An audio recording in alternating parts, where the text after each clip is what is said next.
Leicester, isn't it? Yeah. Where? Can you remember Magpie? I can. Oh, I can. Hello, darling. I remember seeing your wedding photo on a regular basis at Auntie Alex. I remember putting some curtains up in front of her at one point. And that's what they put in the place, is it? Yes. Well, And that was a grass virgin, of course, it never ended up being one. Well, my mum, every Friday, used to, when we come from school, me and her used to have to go on fleet step, pull me stone it, duck drain, and go across and clean the toilet and dustbin all out. I mean, how could they have made that? Yeah, because they were paths, especially on now. They were all St Albans. I'll tell you, I think they spoiled it. I think they spoiled it when they took the dustbin. Oh, well, I think they did. Yes.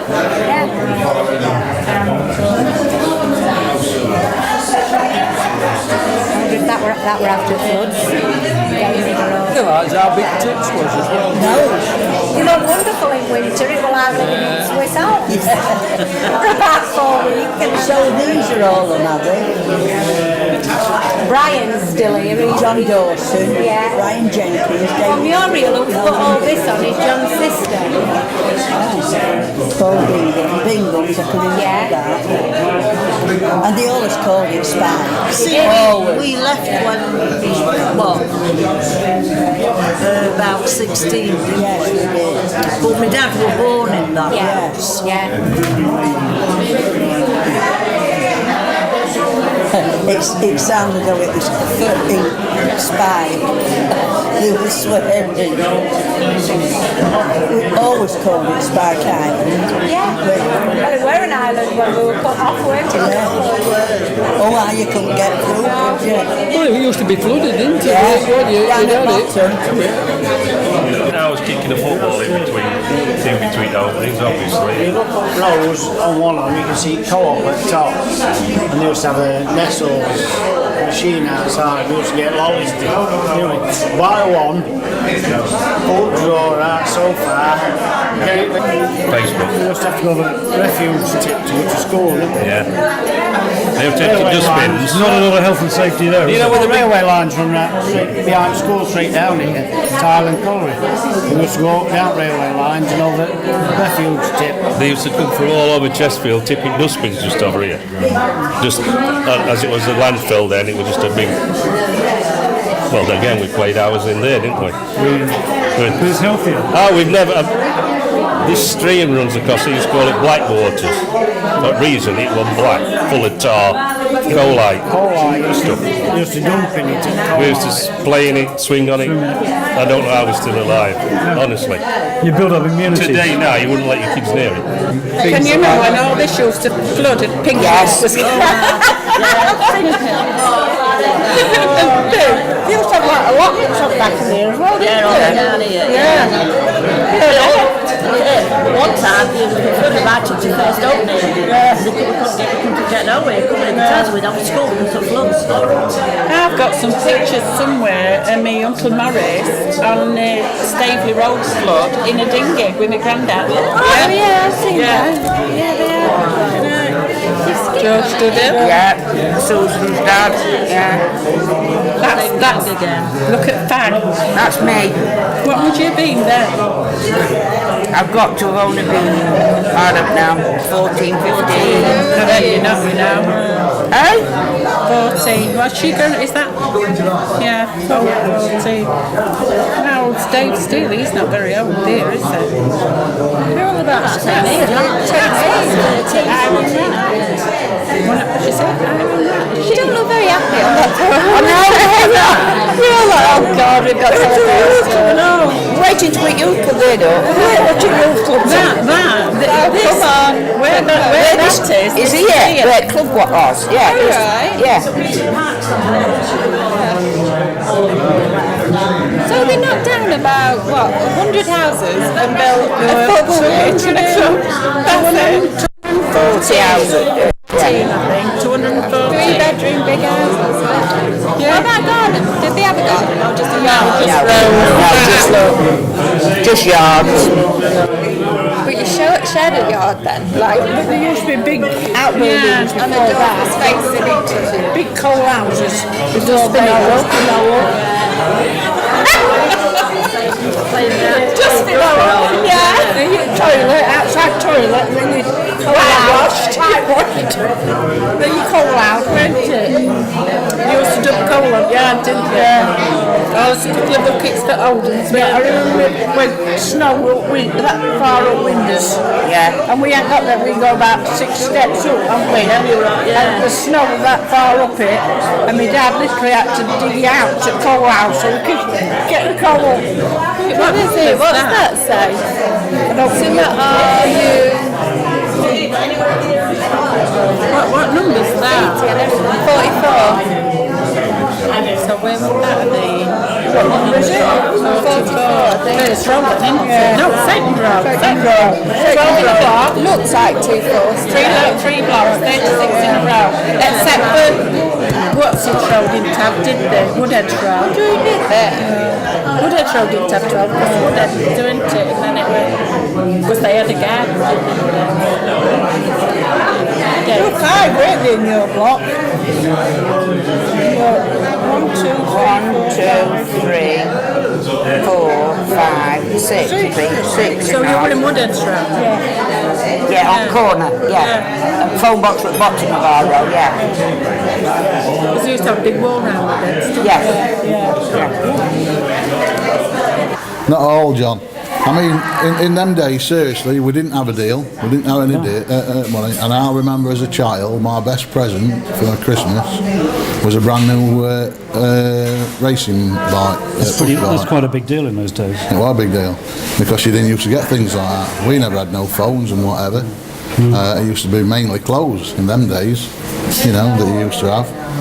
But yeah, we're a big deal. Were you in and out of everybody's houses and all the time? You were all friends? Every door would not be locked. Never. Not ever. And again, I think I've got a theory for that as well, because like in those days, people hadn't got computers, they hadn't got iPhones, they hadn't got like valuable items at that time. So everybody had got what everybody else had got. So there weren't nothing worth pinching. You didn't have your bike nicked? Yeah, I did actually. Did you? Yeah, I did. After all that? Yeah, and it was only a fortnight after I had the Christmas present. I went to the shop, local shop at the bottom of the street, come out and it had gone. And then someone found it on a refuse tip at Staveley. Okay, but you got it back? Yeah, I got it back in end. And did you have lots of family living near you? Yeah. Yeah, all his family was, well, they still are. It's actually our house, where I live, that one.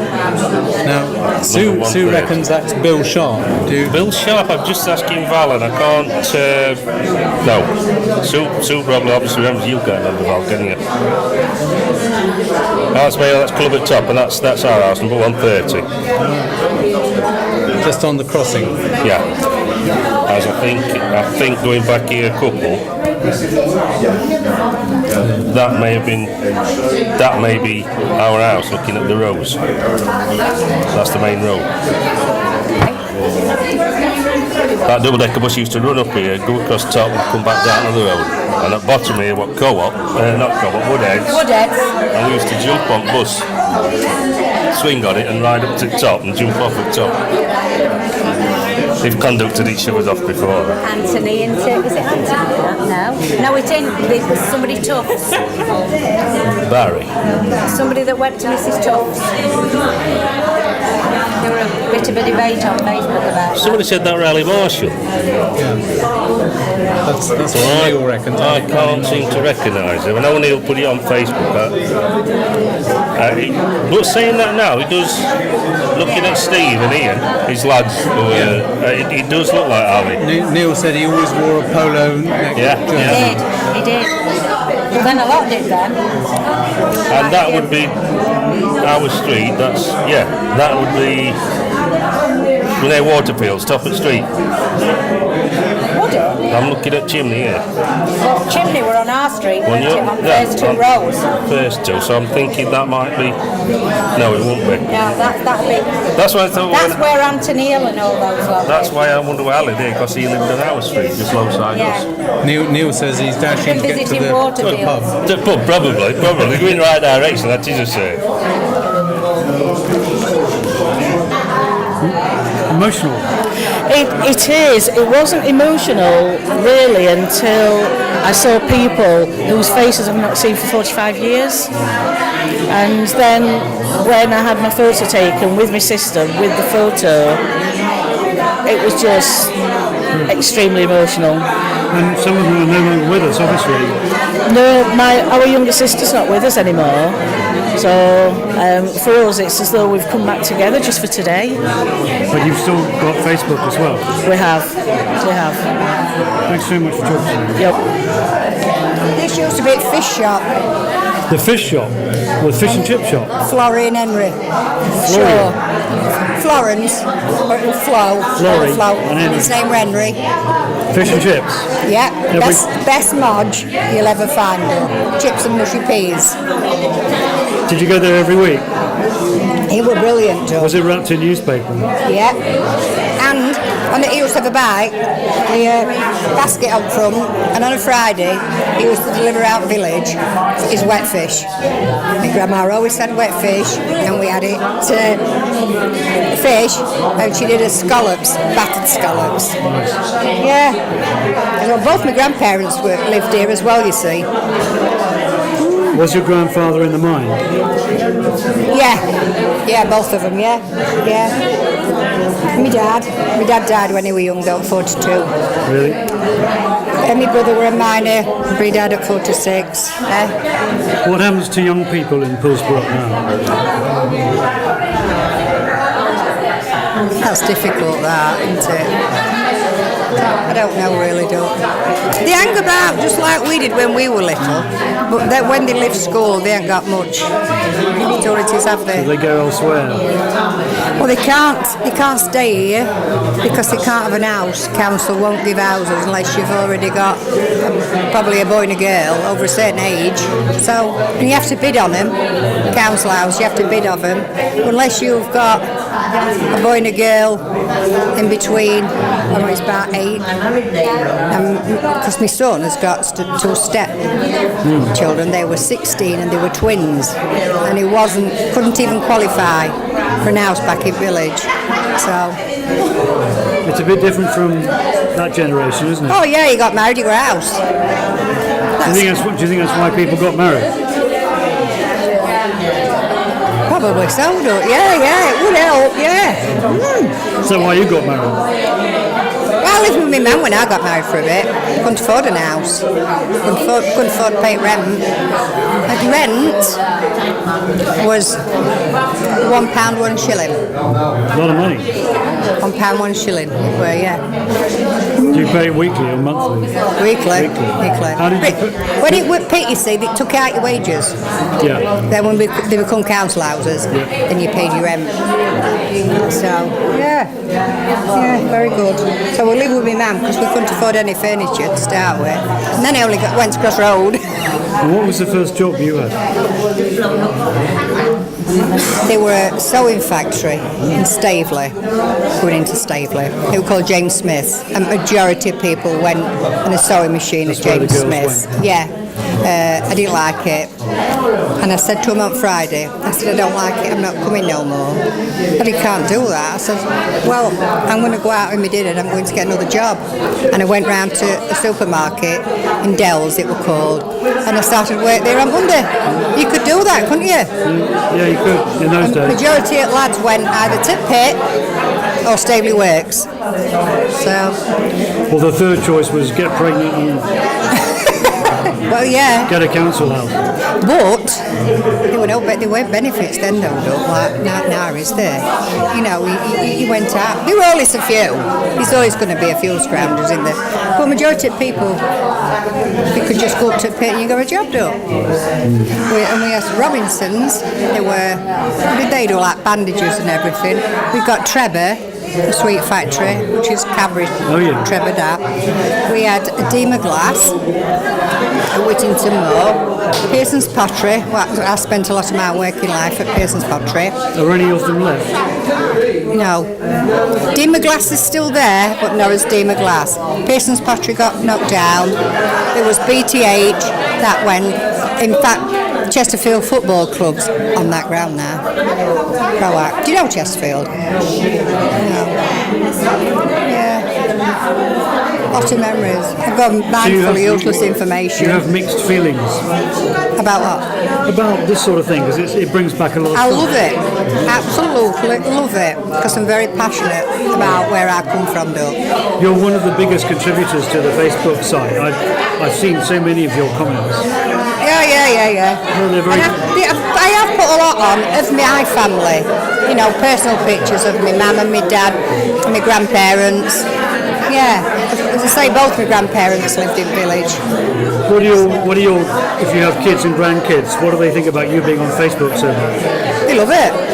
They love it. They love it. My granddaughter did tell me off at one bit. No, I put something on and you're liking it straight away. I didn't think I'd done no wrong, Doug. You're there, you're in straight away, she says. Thanks, Barbara. Yeah, she was 20 yesterday and all, my granddaughter. We've got grandchildren from 21 to 1. So we've been having grandkids for 20 years, Doug. We've got 14. You've got 14 grandkids? Yeah. Me and my husband's both been married before. Right. So we've got 5 kids between us. They're not his and mine, they aren't, you know. So we've got 12 and then my son's partner has got 2. So they're part of the family, aren't they, Doug? That's a lot of Christmas cards. Yeah. Presents. I have to start in January, Doug. What, to be in time for December? Yeah. Yeah, start. Where are they all? My son is the best man at a wedding, believe it or not. My daughter has just run me to tell me her flight's delayed. She was going at 4:45 and it's estimated for 5 to 7. She lives in village, my daughter. Other daughter lives in village. And they'll be at work. And then... So most of them have stayed local? Oh yeah. I mean, my son had come to live here, but he can't get a house.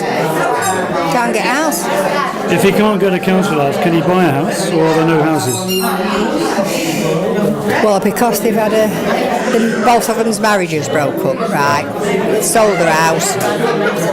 She sold her house, and they rent now. But it's a private rent, so they could. It's wrong. It's wrong, isn't it? That they can't come back to live where they were born here. That feels wrong. Yeah. Because these people come, they go. Another one comes in, they go. Some come and settle. But I don't think it's right when the people who born here, parents born here, grandparents born here, Can't live here. and they can't live here because they can't get a Do you think they will come back here one day? My son will come back. Keep trying. Yeah. As I say, it's got to be a private rent. That's what my daughter's just moved into. Private rent, so. Jamila. Well, that one that's just hiding behind the door is me. That one is my sister, Lillian, who's here today. That's Anne, the youngest one. And that was Eileen. Unfortunately, Eileen's not here with us anymore. But I don't know who this little girl is. But I think she was bought that for her birthday and she came round to show us. And my mum's hiding as well behind the door somewhere. Do you remember anything about this picture being taken? No, to be honest. What goes through your head when you see it now? I absolutely love it because I don't have any photographs from my childhood, which is how this all came about. I mentioned to Neil Page, he'd started putting photographs on the Poolsbrook site, and I mentioned to him that it was fantastic to see them, and I hadn't got any from my childhood because we didn't have a camera. I mean, there were 7 children in our family. And you hadn't even got a school photograph? Yeah. Nothing? And Neil got that from Tony, and when I saw it, I cried. And that's when I started thinking about this reunion and how fantastic it would be. And I just put the idea out, and I got so many people interested in wanting to come. We just had to go for it, really, didn't we? And have you seen people here today who you haven't seen for a long time? Yeah, a girl I used to go to school with, I haven't seen her for 42 years. 42 years? Yeah. That must be a record. What was it like when you met her? It was amazing, amazing. Does she still live locally? She lives near me. Yeah, she lives in the same Are you village. going to keep in touch with her? Yeah, she's coming back later tonight. Yeah, Sharon. What about after Poolsbrook, after this house? We left Poolsbrook when I was 13 and we moved to Elm Street at Hollingwood. And because there was 9 of us in this house, my mum and dad used to have to sleep in the front room because I had one brother. And when we left Poolsbrook, we got a 4-bedroom house at Hollingwood and you could fit all the furniture we owned in one room. What luxury. It was fantastic. It was a fantastic place to grow up. And when we had to leave because my dad became ill and he had to come out of the pit. Does that mean you lost the house? Well, they were tied cottages, yeah. So the house we got at Hollingwood, he got with the job he got working at Staveley, Stanton Staveley. And I cried because I really didn't want to leave the village. But I used to babysit for a family. And for years after, I still used to come back for the weekends to babysit them. So Angie, what did you think when you saw that photograph of yourself? I was shocked actually. Why were you shocked, Angie? I don't know, it was just strange. It's a lovely photograph. It's a lovely photograph. There's one in there, me, my brothers and sisters and my mum. 270 please. Do you think Neil shouldn't have put it up on Facebook? No, I'm not bothered, it don't bother me. Don't bother me one bit. Are they all going on Facebook, these pictures? Some of them are on. Right. Tell me about Zena and the bird. I wasn't very friendly with this bird called Beauty. The story was my middle brother David and my granddad used to take us miles and miles and we walked. There used to be a walkway right up to Duckmanton and my brother was so into wildlife, loved birds and things, and they found an injured magpie. So we brought it back home with my granddad and he wanted initially to take it home to my mum and she says, no, I don't want it. So we knew that Grandma and Grandad had let us have it. So we had it there for about 6 to 8 weeks till it got a little bit better. And my Grandad and my brother took it right back up to fields, right nearly into Duckmanton, and by the time they got home, the magpie was back down onto my Grandma's house. So, and it would never, it just, they just Where kept did it. she keep it? Kept it in a cage, but it was always allowed to fly about the house, and I was so frightened of it. Would you describe this magpie as friendly? Well, my brothers weren't frightened of it, and it never pecked anybody else, only me for some reason, because I think it knew that I was a bit frightened. Where did it like to attack you, in the house or outside? No, it was always in the house. Grandma had a settee with legs on, so it'd either come on your shoulder and start pecking, or it'd sneak under the back of the settee and broach my ankles. But you see, I used to broach you with a pencil in the cage. And what happened to the magpie in the end? I cannot remember how many years she had it, but it were years and years, and it got so old and decrepit. I mean, it died, but my brother would probably remember it. It were years. And I mean, she even had it when she left Poolsbrook, but I just can't remember. But everybody knew her for this magpie. Do you know when my granddad used to have door open on a summer's day? It wouldn't fly away. It'd just stand on doors sometimes, and people used to walk past because you have to go under everybody's washing and past everybody's door, and it used to fly out and attack them. It really did. Do you still dream about it now? I dream about Poolsbrook. I don't like magpies anymore. I really don't. I always have to salute to them, but I don't like magpies. I haven't got your